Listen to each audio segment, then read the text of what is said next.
Hello students, today we will start class 12th biology chapter 6.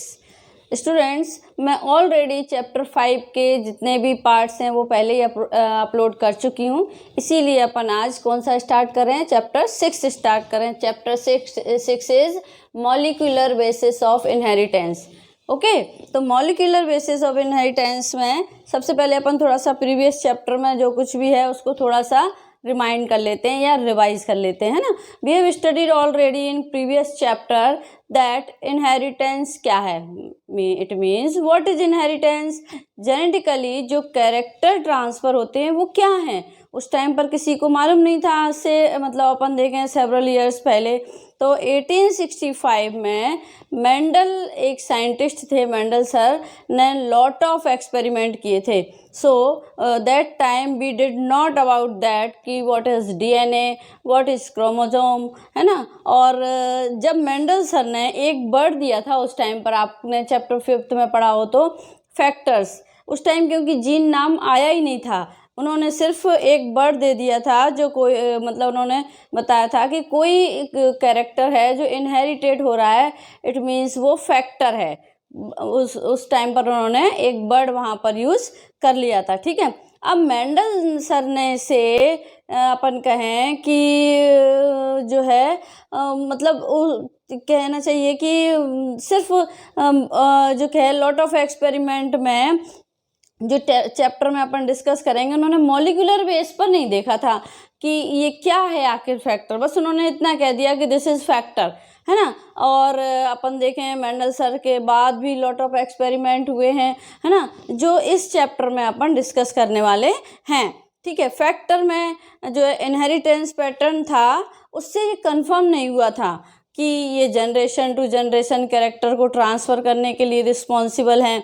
ये मतलब सिर्फ उन्होंने एक अंदाज़ लगाया था कि मतलब ऐसा कुछ है जो जनरेशन टू जनरेशन ट्रांसफ़र करने के लिए रिस्पॉन्सिबल है कैरेक्टर्स को. आफ्टर अप्रॉक्स अपन देखें 100 ईयर्स देखें तो जेनेटिक मटेरियल इन्वेस्टिगेट हुआ, बहुत सारे एक्सपेरिमेंट हुए. फिर मेंडल सर के बाद मेंडल सर के ही जो एक्सपेरिमेंट थे उन्हीं को ही जो है और ज़्यादा रीडिस्कवर किया गया, मतलब रीस्टडी हुई उनकी. और कहें अपन कि तब कुछ जाकर कंफर्म हो गया कि यही वो थिंग है जो जनरेशन टू जनरेशन कैरेक्टर को ट्रांसफ़र करने के लिए रिस्पॉन्सिबल है. और कंफर्म हो गया कि मतलब कि ये वो क्या है, जी या डीएनए. डीएनए मीन्स मतलब कौन रिस्पॉन्सिबल है, डीएनए रिस्पॉन्सिबल है. बट डीएनए मीन्स इसका फुल फॉर्म अपन देखें तो डीऑक्सीराइबोन्यूक्लिक एसिड. आप लोग बहुत मुझे लगता है आई थिंक 10th में भी आपने ये सब चीज़ें डीएनए आरएनए के फुल फॉर्म तो आप लोगों को टच में आई होंगे. ओके. नाउ डीएनए अपन मैंने बोला कि डीऑक्सीराइबोन्यूक्लिक एसिड, तो डीएनए ऑल ऑर्गेनिजम्स में जेनेटिक मटेरियल की तरह कार्य करता है. अब जेनेटिक मटेरियल की तरह कार्य करता है बट ऑल ऑर्गेनिजम्स में अपन नहीं कह सकते, बिकॉज वायरस में ये जेनेटिक मटेरियल की तरह कार्य नहीं करता. पहले मैंने ऑल ऑर्गेनिज्म लगाया, क्यों लगाया, बिकॉज वायरस को ऑर्गेनिज्म में इंक्लूड ही नहीं किया गया था, है ना. तो वायरस में जो जेनेटिक मटेरियल है वो आरएनए होता है. ठीक है ना. तो डीएनए किस टाइप के होते हैं, डबल स्टैंडर्ड डीएनए भी होता है, सिंगल स्टैंडर्ड डीएनए भी अपन पढ़ेंगे अभी आगे. और जो आरएनए है, आरएनए में भी डबल स्टैंडर्ड आरएनए भी होता है और double standard single standard RNA भी होता है. मैंने आपको शायद 11th में जब वायरस और ये जो क्लासिफिकेशन का चैप्टर पढ़ाया था उस टाइम पर मैंने आपको जो डिजीज़ के लिए करवाने के लिए जो रिस्पॉन्सिबल थे बैक्टीरिया और वायरस, उसमें मैंने आप लोगों को ये चीज़ें नोट भी करवाई थी. यदि आप लोग मेरा प्रीवियस जो है 11th के पार्ट देखेंगे तो उसमें है बायोलॉजिकल क्लासिफिकेशन में कि किन वायरसेस में डबल स्टैंड आरएनए होता है, किन वायरसेस में सिंगल स्टैंड आरएनए प्रेजेंट होता है. Okay. Now nucleic acid. Nucleic acid भी अपन ने बायोमोलिक्यूल्स में क्लास 11th में ऑलरेडी पढ़ा हुआ है. ये पॉलीमर्स होते हैं विच इज़ डीएनए और आरएनए, ये पॉलीमर्स हैं, है ना. और lot of nucleic acid lot of units से मिलकर बने होते हैं. न्यूक्लिक एसिड की अपन देखें तो जो ये जैसे आरएनए हैं तो इसकी सिंगल यूनिट देखें तो ये कहना चाहिए अपने को राइबो न्यूक्लिक एसिड है। और यदि आरएनए की अपन सिंगल यूनिट देखें तो deoxyribonucleic acid. Single unit अपन देखेंगे तो ये है राइबो न्यूक्लियोटाइड। और यदि अपन डीएनए की देखते हैं तो डीऑक्सी राइबो न्यूक्लियोटाइड। अब अपन ने यहाँ पर बात की इनके फुल फॉर्म हो गई ये। अब इनका मोनोमर क्या है? अपन दोनों के बीच में एक चीज़, मतलब मोनोमर मीन्स दोनों के बीच में कोई चीज़ तो सिमिलर है ना, वो क्या है? न्यूक्लियोटाइड है। मीन्स ये दोनों सेम हैं। ये लिविंग बीइंग्स में प्रेजेंट होते हैं। डीएनए तो जेनेटिक मटेरियल है जिस पर इंफॉर्मेशन लिखी होती है, मतलब कोड होते हैं जिनको अपन बोलते हैं जेनेटिक कोड, ठीक है ना। अब कहना चाहिए which is called genetic code. अब अपन ने देखा कि वाइल आरएनए इंफॉर्मेशन को ट्रांसफ़र करती है, मतलब जो आरएनए है वो इन इंफॉर्मेशन को ट्रांसफ़र करता है generation to generation. For example एक मैप है अपने घर का, अपन अपना घर बनवाना चाहते हैं, ठीक है। और उस मैप में मैंने कहा कि ये समझ लीजिए ये मैप है, ठीक है। अब ये इस मैप को लेकर मैं घर बनवाना चाहती हूँ, बिल्कुल इसके जैसे ही घर बनवाना है मुझे, जैसा मैंने ये मैप बनवाया। अब अपना तो उस मैप की अपन क्या करेंगे, बहुत सारी कॉपीज़ निकलवा लेंगे। क्यों? क्योंकि कहीं ऐसा नहीं हो कि वो मेरे से मिसप्लेस हो जाए, है ना, क्योंकि वैसा ही घर बनवाना है। और यदि बनवाना है तो क्या होगा, उसके लिए अपने को जो है जो मैप सामने रखना पड़ेगा। और यदि मैप कहीं गुम हो गया तो हो सकता है उस मैप में कोई चीज़ कहीं हो और मैं उसको कहीं और फिट कर दूं अपने घर में, तो अपन क्या करेंगे, उसकी बहुत सारी कॉपी बनवा लेंगे, मतलब डीएनए की कॉपी कर लेंगे। अब डीएनए की यहाँ अपन ने कॉपी की तो वो डीएनए की कॉपी अपन ने वहाँ की, तो वहाँ अपन ने ट्रांसफ़र किया उसको, इट मीन्स वो क्या हो गया, ट्रांसक्रिप्शन। और फिर अपन ने उन कॉपी को उसे घर बनाया तो वो हो गया ट्रांसलेशन, ठीक है ना। और ट्रांसलेशन जो घर बना उसको अपन क्या बन गया, वो प्रोटीन बन गया, ठीक है ना। ये चीज़ आप लोगों को यहाँ पर क्लियर हो जानी चाहिए, ठीक। अब आता है आरएनए सम एडिशनल रोल भी प्ले करता है, ठीक है ना। ये एडेप्टर की तरह भी वर्क करता है। आरएनए के भी 3 फॉर्म्स होते हैं एडेप्टर में ट्रांसफ़र करने में। जो कौन सा आरएनए काम आता है, विच इज ट्रांसफ़र आरएनए, तो अपन लिखते हैं उसको शॉर्ट में क्या, टीआरएनए। आपने देखा होगा आपकी बुक में इस तरह से लिखे हुए हैं एमआरएनए, टीआरएनए, आरआरएनए। तो इनकी मीनिंग क्या है ये अपने को यहाँ पहले समझना जरूरी है इस चैप्टर को स्टार्ट करने से पहले। तो ट्रांसफ़र करने के लिए कौन सा आरएनए रिस्पॉन्सिबल होता है, टीआरएनए। इट मीन्स उसको अपन बोलें तो ट्रांसफ़र आरएनए, ठीक है। स्ट्रक्चर में आरआरएनए, स्ट्रक्चर में कौन सा आरएनए ले लेंगे अपन, आरआरएनए। आपने इस तरह से लिखा हुआ देखा होगा। और एक और मिलेगा आपको एमआरएनए, इसको भी अपन देखेंगे यहाँ पर। तो टीआरएनए ट्रांसफ़र करने के लिए, आरआरएनए स्ट्रक्चर। कई बार क्या होता है राइबोसोम में प्रेजेंट होता है, कई बार राइबोसोम में प्रेजेंट होता है और कैटलिस्ट की तरह वर्क करता है। और ये आरआरएनए, ठीक है ना, किसकी बात कर रहे हैं अपन, आरआरएनए की बात कर रहे हैं ना। तो ये कैटलिस्ट की तरह, कैटलिस्ट मीन्स एंजाइम की तरह वर्क करता है। और आरएनए का एक फंक्शन और भी है, रेगुलेशन। ये राइबोसोम की हेल्प से होता है। इन दिस अपन देखें कि डीएनए का स्ट्रक्चर, रेप्लिकेशन, अपन ट्रांसक्रिप्शन, इस चैप्टर में अपन क्या क्या देखेंगे, डीएनए का रेप्लिकेशन भी देखेंगे, स्ट्रक्चर भी देखेंगे, ट्रांसक्रिप्शन भी देखेंगे, genetic code, the sequence of amino acid in protein, the process of protein synthesis में अपन देखते हैं कि भाई हियर हम ये भी समझेंगे कि जीनोम क्या होता है ना। टोटल सेट ऑफ जीनोमिक्स, मतलब जो जेनेटिक मटेरियल है कॉल्ड जीनोम। जीनोम क्या है कि जो जेनेटिक मटेरियल होता है उसका टोटल सेट, उसको अपन बोल देते हैं जीनोम। अब जीनोम की स्टडी को वी कैन से जीनोमिक, ठीक है। मतलब जीनोम की जो स्टडी करते हैं तो उस टाइम पर अपन उस ब्रांच को, या मतलब जैसे मैंने कहा था माइक्रोबायोलॉजी है तो माइक्रोब्स की स्टडी करते हैं, तो जीनोम की स्टडी कर रहे हैं अपन यहाँ, तो उसको बोलेंगे जीनोमिक। जीनोम की स्टडी को जब मैंने कहा जीनोमिक, तो इन दिस चैप्टर हम ये समझेंगे कि लिविंग सिस्टम के अंदर मोस्ट इंटरेस्टिंग मॉलिक्यूलर जो कि डीएनए है, इसका सीक्वेंस क्या है, आरएनए से इसका क्या रिलेशन है, ये अपने को यहाँ पर समझना है। मतलब कुल मिलाकर अपने को डीएनए और आरएनए इस चैप्टर में पूरी तरह से समझना है। तो सबसे पहले अपन लेते हैं डीएनए कैसा है। एक पॉलीमर है जिसके मोनोमर्स क्या हैं, डीऑक्सीराइबोन्यूक्लियोटाइड्स हैं।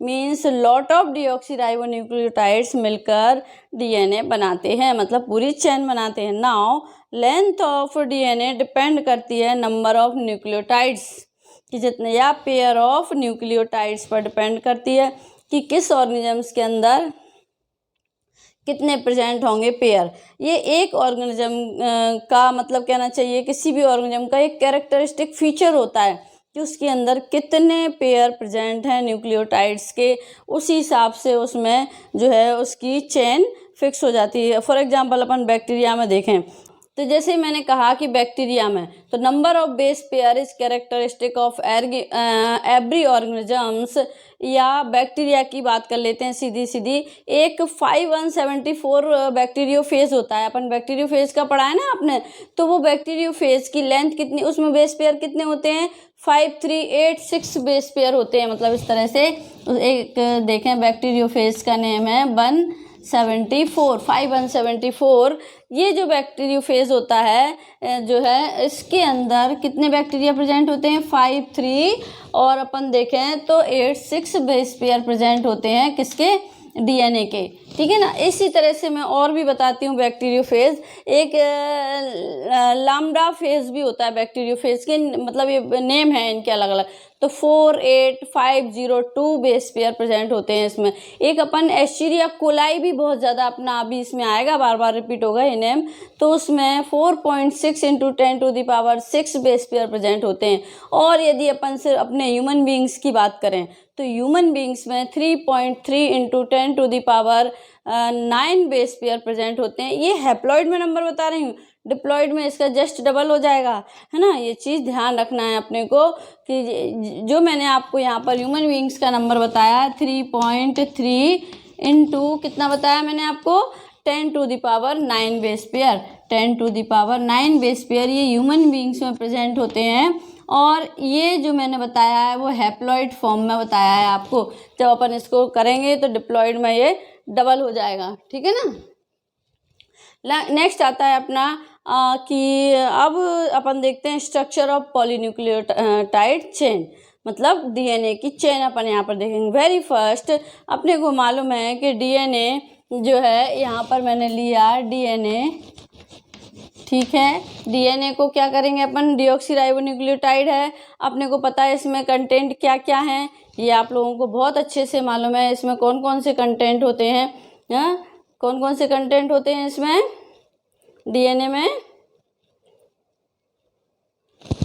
में कंटेंट होते हैं अपने, एक तो शुगर होती है ना, जिसको अपन बोलते हैं राइबोज और डीऑक्सीराइबोज। यदि अपन डीएनए की बात करें तो डीएनए में डीऑक्सीराइबोज प्रेजेंट होती है, और आरएनए की बात करें तो आरएनए में कौन सी शुगर प्रेजेंट होती है, राइबोज शुगर प्रेजेंट होती है। अब अपन देखते हैं यहाँ पर कि स्ट्रक्चर ऑफ पॉलीन्यूक्लियोटाइड जब अपन चेन देख रहे हैं तो इसमें एक तो शुगर प्रेजेंट होती है ना। और यदि अपन डीएनए की बात करें तो डीऑक्सीराइबोज शुगर प्रेजेंट होगी, फॉस्फेट ग्रुप प्रेजेंट होता है, नाइट्रोजिनस बेस प्रेजेंट होता है। नाइट्रोजिनस बेस भी 2 टाइप्स के होते हैं यहाँ पर, प्यूरिन और प्रीमिडीन्स, है ना। ये पेयर में प्रेजेंट होता है प्यूरिन, और जो प्रीमिडीन होता है उसकी सिंगल रिंग प्रेजेंट होती है। ठीक है। अब आता है अपना कि जो मैंने कहा कि प्यूरिन पेयर में प्रेजेंट होता है, तो जैसे डबल रिंग होती है, it means adenine, guanine, cytosine, है ना। इस तरह से ये अलग अलग इनमें प्रेजेंट होता है। मतलब एडेनिन और ग्वानिन की तो कैसी होती है, डबल रिंग होती है, और जो साइटोसिन और थायमिन है उसकी सिंगल रिंग होती है। और थायमिन की जगह यदि आरएनए की अपन बात करेंगे तो उसमें यूरेसिल प्रेजेंट होता है, क्योंकि थायमिन और यूरेसिल एक साथ कभी भी प्रेजेंट नहीं होंगे। डीएनए में थायमिन प्रेजेंट होता है, आरएनए में यूरेसिल प्रेजेंट होता है। ठीक है ना। तो ये चीज़ अपने को यहाँ पर क्लियर हो गई कि प्यूरिन पेयर में प्रेजेंट होता है, पिरिमिडिन सिंगल प्रेजेंट होता है, डबल रिंग किन में प्रेजेंट होती है, मतलब पेयर में मीन्स डबल रिंग होती है।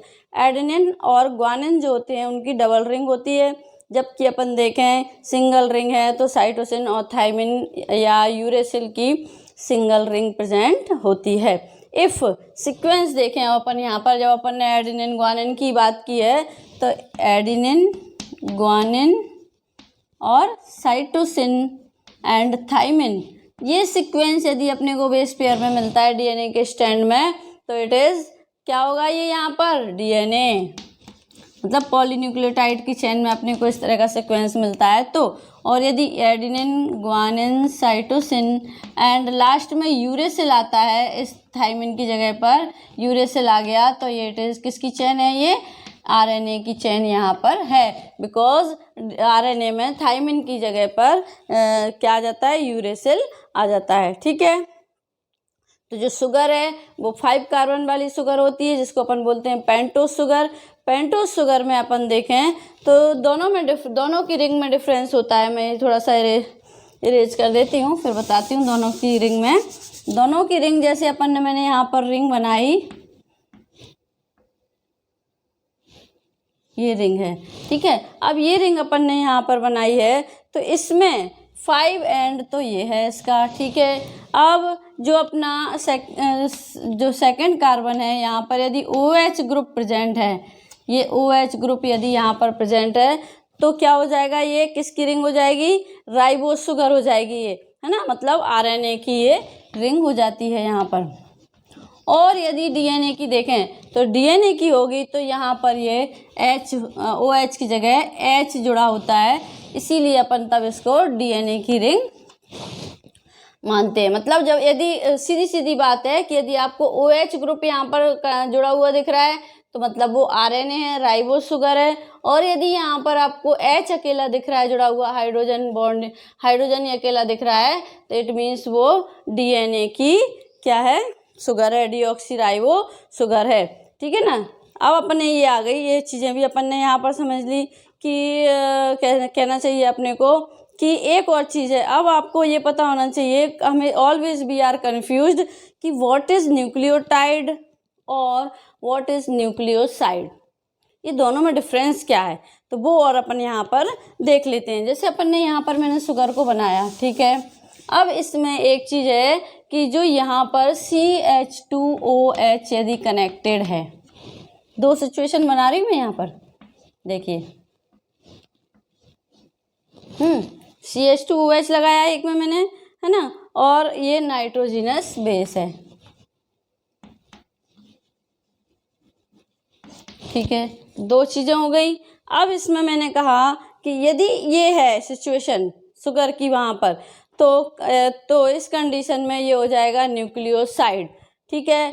और यदि अगर फॉस्फेट ग्रुप भी जुड़ा है वहाँ पर, मैंने यहाँ पर इधर फॉस्फेट ग्रुप भी जोड़ दिया तो ये सिचुएशन फिर चेंज, सॉरी इस पर नहीं, इस पर यहाँ मैंने फॉस्फेट ग्रुप और जोड़ दिया तो क्या हो जाएगा, ये सिचुएशन चेंज हो जाएगी, तब इसको अपन बोलेंगे क्या, न्यूक्लियोटाइड। दोनों में डिफरेंस समझ में आ गया आपको, न्यूक्लियोसाइड और न्यूक्लियोटाइड में यदि CH2OH और नाइट्रोजिनस बेस अकेला यहाँ पर जुड़ा हुआ है तो अपन उसको बोलते हैं क्या, जो है न्यूक्लियोसाइड। और यदि अपन ने यहाँ पर मैंने यहाँ पर जो है फॉस्फेट ग्रुप अटैच कर दिया और यहाँ नाइट्रोजिनस बेस है तो ये सिचुएशन हो गई न्यूक्लियोटाइड की। आपको समझ में आ गई ना ये चीज़। ये हमेशा क्या है, कन्फ्यूजन वाली चीज़ें होती हैं दोनों वर्ड में, ऑलवेज कन्फ्यूज रहते हैं हम कि what is nucleotide and what is nucleoside, ठीक है। यदि अपन नाइट्रोजिनस बेस से इसको कनेक्ट करते हैं एडेनिन को तो अपन बोलते हैं क्या वहाँ पर, आरएनए से। तो मतलब जो एडेनिन है वो जो नाइट्रोजिनस बेस है एडेनिन से कनेक्ट होता है और एडेनिन आरएनए से कनेक्ट होती है, मतलब राइबोस शुगर से कनेक्ट होती है, तो उस टाइम अपन उसको बोलते हैं एडिनोसिन। ऐसे ही अपन तीनों का ले सकते हैं, एडिनोसिन, ग्वानोसिन, है ना। और यदि अपन डीएनए से जोड़ते हैं, मतलब डीऑक्सी राइबोस से कनेक्ट होती है, तो इसको अपन उस टाइम बोलने लगते हैं डीऑक्सी एडिनोसिन, डीऑक्सी जो है ग्वानोसिन। इस तरह से अपन वहाँ पर इनका जो है इनको कॉल करने लगते हैं। ये चीज़ें तो हो गई अपनी जनरल सी, कि जैसे मैंने यहाँ पर आपको बताया, एक मिनट इसको मैं थोड़ा क्लियरली समझा देती हूँ आपको। चैप्टर भी थोड़ा अपना क्या है, ये जैसे मैंने यहाँ शुगर ली, ठीक है, ये शुगर है। अब इसमें डीएनए और क्या आना चाहिए यहाँ पर, आरएनए, क्योंकि अपन दोनों की बात लेकर चल रहे हैं, यहाँ पर दोनों को ही डिस्कस कर रहे हैं साथ में। तो डीएनए और आरएनए हैं, और इसके साथ क्या है, नाइट्रोजिनस बेस यहाँ पर जुड़ा हुआ है। नाइट्रोजिनस बेस जब यहाँ पर जुड़ा हुआ है तो अपन इसको देखें यहाँ पर कि नाइट्रोजिनस बेस, ठीक है। अब इस नाइट्रोजिनस बेस से मैंने कहा कि यहाँ से जो एक अपन सीक्वेंस पूरा ले लेते हैं, एडिनोसिन, ग्वानिन, साइटोसिन, थाइमिन, ठीक है, ये ले लिए मैंने यहाँ पर। अब और यूरेसिल भी, क्योंकि अपन को आरएनए की भी बात करना है, ये ले लिया। अब मैंने कहा कि यदि एडिनोसिन नाइट्रोजिनस बेस से जुड़ा है और आरएनए से कनेक्टेड होता है तो वहाँ पर वो हो जाएगा क्या, एडिनोसिन, एडेनिन जो है उसको अपन बोलेंगे एडिनोसिन। और यदि मैं इसको डीएनए से कनेक्ट करती हूँ, इसकी जगह मैं यहाँ इसको डीएनए से कनेक्ट करती हूँ तो इसको अपन बोलेंगे डीऑक्सी एडिनोसिन। ऐसे ही सबके लिए अपने को जो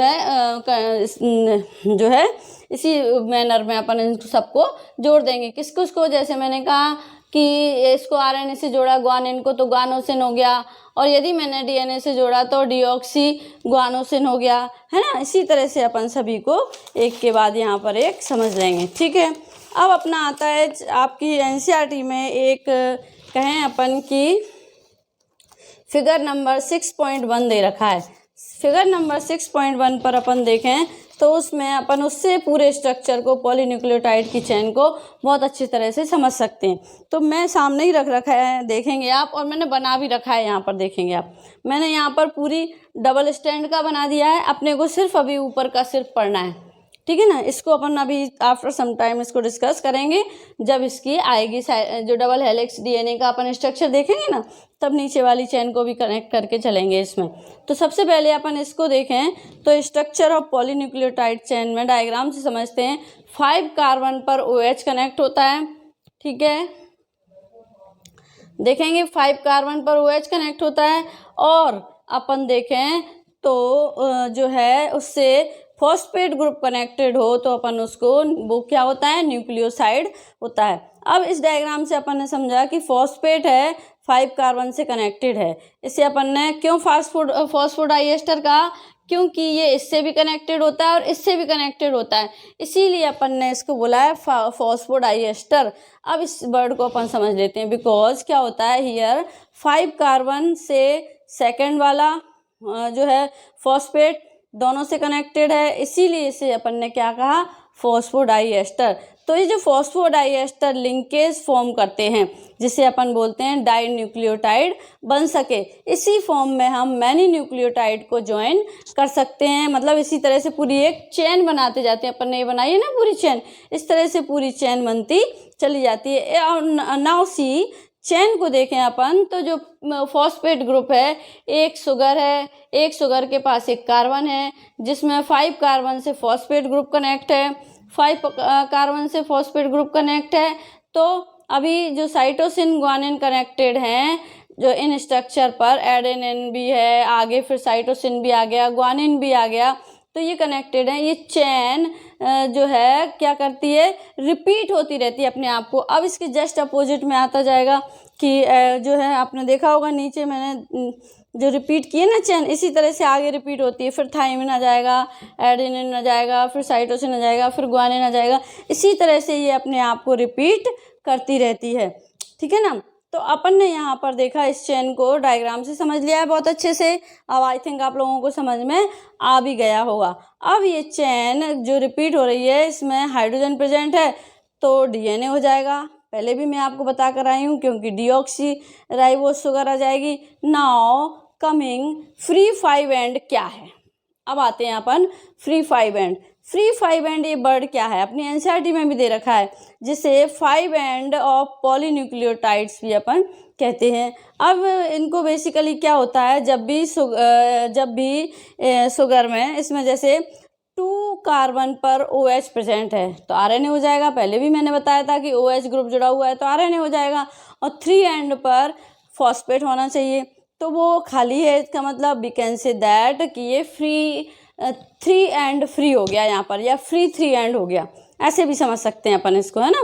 अब जैसे मैंने कहा कि एक सीक्वेंस अपन यहाँ पर बना लेते हैं, जैसे कि ये है, ये मैंने बनाया यहाँ शुगर, ठीक है, फिर यहाँ मैंने फॉस्फेट ग्रुप कनेक्ट किया, फिर आ गई शुगर, ठीक है। अब इस शुगर के मैं जैसे अपन जो रिंग बनाई थी ना, इसी तरह से ये 5 एंड हैं इसके, ठीक है। अब इन पर जिस पर भी शुगर फ्री है तो 3 एंड फ्री हो जाएगा, मतलब 3 फॉस्फेट ग्रुप है, और जिस पर भी नहीं है वो 5 एंड हो जाता है। अब 5 एंड वाली, अगर 5 कार्बन वाली शुगर हियर प्रेजेंट है तो सेकंड कार्बन पर जो भी ग्रुप देखने को मिलता है वो 3 कार्बन पर यदि OH या फॉस्फेट ग्रुप प्रेजेंट होता है, इफ़ ये हियर प्रेजेंट नहीं है तो ये फ्री एंड हो जाएगा, फ्री 3 एंड सिमिलरली 5 कार्बन पर होता है, इसीलिए अपन उसको क्या बोलते हैं, फ्री 5 एंड, ठीक है। अब एक बार और बता देती हूँ कि अपन इसको ऐसे समझें कि अगर 5 कार्बन वाली शुगर यहाँ प्रेजेंट है, ये मैंने बना दी 5 कार्बन वाली शुगर, ठीक है। अब इसके सेकंड कार्बन पर जो भी अपने को ग्रुप देखने को मिल रहा है, चाहे वो OH ग्रुप जुड़ा हुआ हो या फॉस्फेट ग्रुप प्रेजेंट है, तो हियर, और यदि ये हियर प्रेजेंट नहीं है दोनों ही, तो क्या होगा, ये फ्री एंड हो जाएगा। अब वो फ्री एंड किस में हो जाएगा, फ्री 3 एंड सिमिलरली कैसा होता है, 5 एंड या 5 कार्बन पर होता है, तो उसे अपन इसी तरह की सिचुएशन यदि अपने को 5 कार्बन वाले पर भी मिलती है तो अपन उसको फ्री 5 एंड कह देते हैं। अब DNA की बैकबोन अपने को मालूम है कौन सी होती हैं, शुगर और नाइट्रोजिनस बेस होते हैं। इन RNA न्यूक्लियोटाइड के पास एक एडिशनल ग्रुप क्या होता है, OH होता है, बार बार अपन देखते आ रहे हैं राइबोज में, है ना, और ये डीऑक्सीराइबोज में नहीं होता, मीन्स ये क्लियर है यहाँ पर कि सेकंड कार्बन पर OH ग्रुप है तो RNA है, और H है तो DNA है। ये चीज़ बिल्कुल क्लियर आपको यहाँ याद रखनी है कि यदि सेकंड कार्बन पर अपने को OH मिलता है शुगर के, तो वहाँ पर अपन उसको RNA ही पढ़ेंगे, और यदि नहीं मिलता है, सिर्फ हाइड्रोजन ग्रुप मिलता है अपने को, तो वो DNA होगा, राइट। अब RNA में थाइमिन की जगह पर यूरेसिल होता है, ये भी मैं आपको बता चुकी हूँ बहुत अच्छे से, है ना। अब आता है अपना जिसका सेकंड केमिकल नेम अपन देखें, कभी कभी आपको नीट में या फिर 12th के बोर्ड एग्जाम्स में भी देखें अपन, तो सेकंड केमिकल नेम क्या है यूरेसिल का, ये आ जाता है, तो 3 मिथाइल यूरेसिल इसका सेकंड नेम होता है। अब अपन आते हैं किस पर, कि जो है double helical structure of DNA। Double helical structure क्या है अपनी, डबल हेलिकल स्ट्रक्चर में अपन देखते हैं कि आफ्टर लॉन्ग टाइम क्या हुआ था कि 1953 में जेम्स वॉटसन एंड फ्रैंकिस ने क्या किया था, डबल हेलिकल स्ट्रक्चर का, या हेलिक्स कह सकते हैं अपन, सही नेम तो उसका यही है, double helix model of DNA propose किया था। और किसके बेस पर किया था, एक्स-रे डिफ्रैक्शन डाटा के बेस पर इसको उन्होंने प्रपोज किया था। One of the important feature जो है of this model is the complementary base pairing. 2 polynucleotide chain के बीच में लिंकेज प्रेजेंट होता है, वो क्या होता है, लिंकेज बेस पेयर होता है, ठीक है ना। इट मीन्स जो बैकबोन है इनकी वो कौन सी है, शुगर एंड फॉस्फेट ग्रुप है, वो DNA में एज ए बैकबोन प्रेजेंट होते हैं। नाइट्रोजिनस बेसेस प्रोजेक्ट जो है इनसाइड में होता है, हाइड्रोजन बॉन्ड्स हैं between nitrogen bases hold the chain together. और जो अपने को नाइट्रोजिनस बेस की यहाँ चैन दिख रही है ना, और जो ये अपने को बॉन्ड्स दिख रहे हैं, ये क्या करते हैं, इन चैन को बीच में होल्ड करके रखते हैं आपस में। इट मीन्स क्योंकि डबल हेलिक्स का स्ट्रक्चर है तो एडेनिन और थाइमिन के बीच में ऑलवेज डबल बॉन्ड होता है, और ग्वानिन एंड साइटोसिन के बीच में ऑलवेज ट्रिपल बॉन्ड प्रेजेंट होता है, ठीक है। ये चीज़ यहाँ पर क्लियर हो गई आपकी। अब आफ्टर सम टाइम जो है अरविंद चार्फ या कार्फ भी कई जगह इनका नाम आता है, एक साइंटिस्ट थे जिन्होंने डबल स्टैंड DNA में एडेनिन, थाइमिन और साइटोसिन और ग्वानिन के बिटवीन जो रेशो था उसको इन्होंने मतलब क्लियर कर दिया था, आइडेंटिफाई किया था, कहना चाहिए अपने को।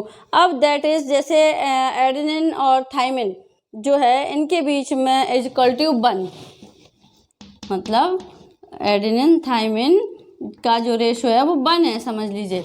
अब इसको इन्होंने कहा,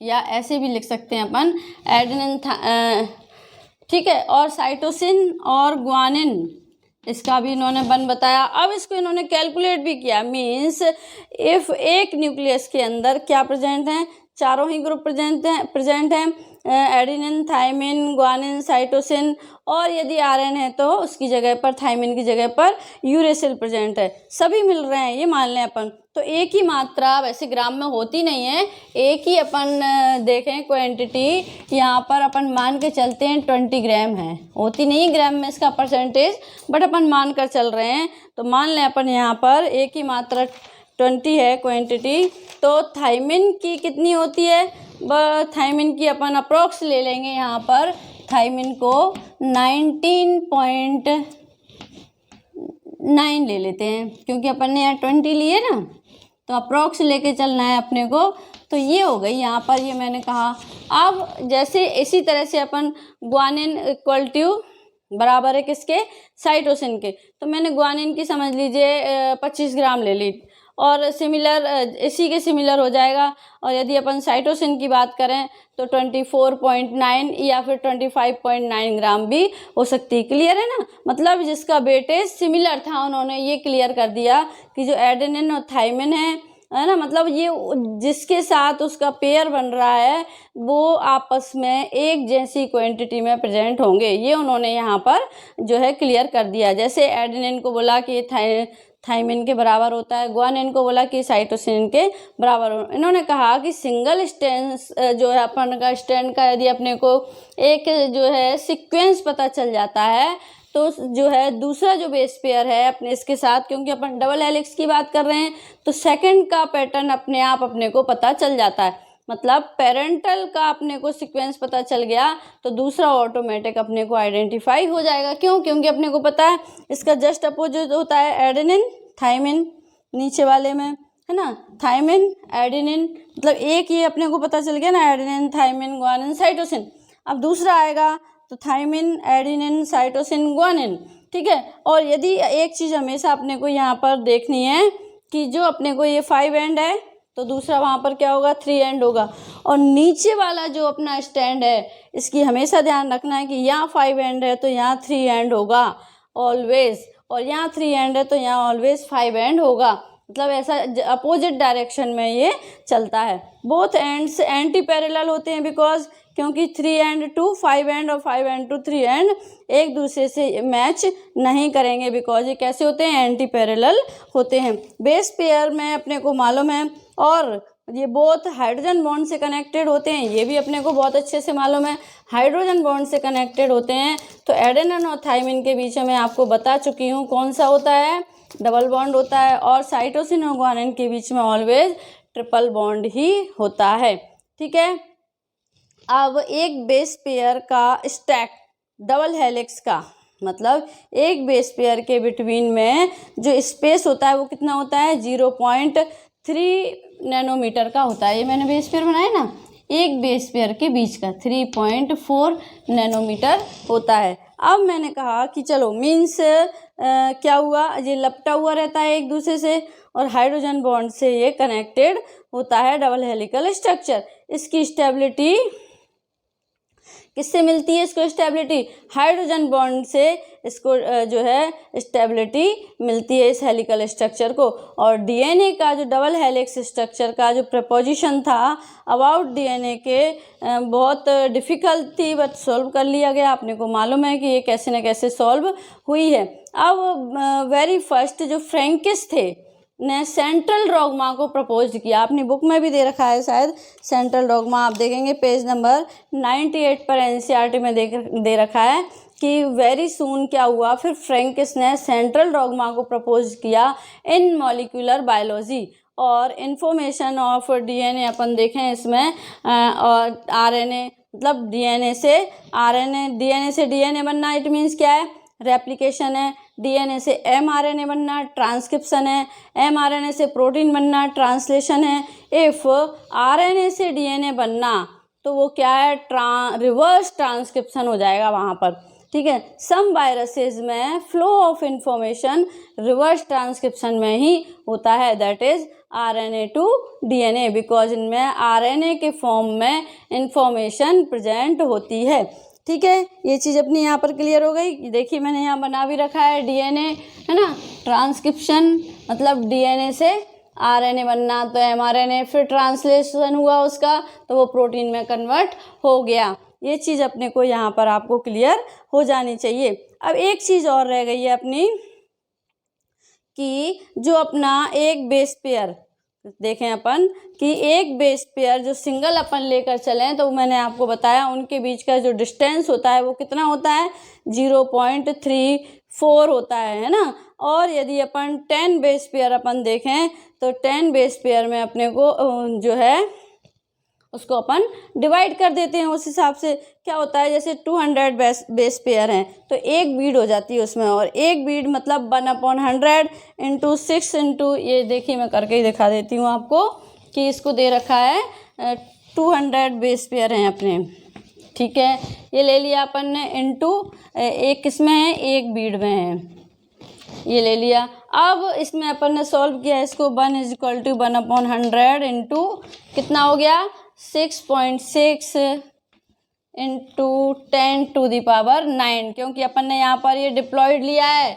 आपको ध्यान हो तो मैंने ह्यूमन बींग्स में वहाँ पर लिखा है 3.3 इंटू 10⁻⁴ होती है 9, तो अपन ने यहाँ पर वो हैप्लॉइड फॉर्म यूज़ किया था, ये अपन ने डिप्लॉयड फॉर्म यूज़ किया है। तो अपन यहाँ पर इसको सॉल्व करेंगे तो आ जाएगा 6.6/2 इंटू 10⁻⁷। ठीक है, इस तरह से अपन इसको सॉल्व कर लेते हैं। इट मीन्स जो है हैप्लॉइड सेल में अपने को अलग मालूम होना चाहिए और डिप्लॉयड में अलग पता होना चाहिए। आई थिंक मुझे लगता है शायद अब समझ में आ गया होगा आपको। एक बार मैं इसके साइलेंट फीचर्स को फिर से रिपीट कर देती हूँ कि DNA is made of 2 polynucleotides, backbone is formed by sugar and phosphate, nitrogenous base project inside, hydrogen bonds between nitrogenous bases hold the chain together, है ना।